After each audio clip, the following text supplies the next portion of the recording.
Hi viewers, welcome back to my channel. আমি beauty. আজকে আপনাদের সাথে শেয়ার করব স্পেশাল চটপটির রেসিপি।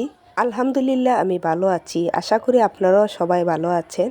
আর আপনাদেরকে অবাক করার মতো একটি চটপটির রেসিপি নিয়ে আমি হাজির হয়েছি আজকে। প্রথমে আমি চটপটির ডালগুলোকে ভিজিয়ে রেখেছিলাম 5-6 ঘন্টার মতো। ধুয়ে পরিষ্কার করে নিয়েছি ডালগুলোকে, এখন সিদ্ধ করে নেব। আমি রাইস কুকারে ডালগুলো সিদ্ধ করে নেব, সেই জন্য এখানে আমি 8 কাপ পরিমাণ পানি ব্যবহার করব। 500 গ্রামের ডালের জন্য আমি 8 কাপ পরিমাণ পানি দিয়েছি। 1 চামচ হলুদ দিয়ে দিলাম। এখন ঢাকনা দিয়ে ঢেকে সিদ্ধ করে নেব।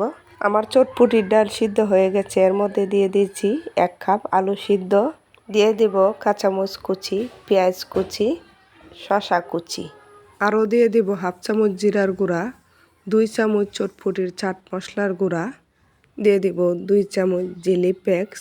জালটা আপনারা কম বেশি ব্যবহার করতে পারেন। এখন আমি সামান্য পরিমাণে বিট লবণ দিয়ে দেব, আপনারা চাইলে দিতে পারেন, না দিলে চলবে। দিয়ে দেব 1 প্যাকেট ম্যাগি মশলা, স্বাদ অনুযায়ী লবণ, আরও দিয়ে দিব তেঁতুলের মার। দুঃখিত, ফুচকার ক্লিপটা নিতে ভুলে গেছি, নেড়ে ছেড়ে ভালো করে মিশিয়ে দেব। এখন ডেকোরেটের জন্য একটি স্টিলের প্লেটে চটপটি নিয়ে নিলাম, দিয়ে দেব পেঁয়াজ কুচি ও শসা কুচি, ডিম কুচি।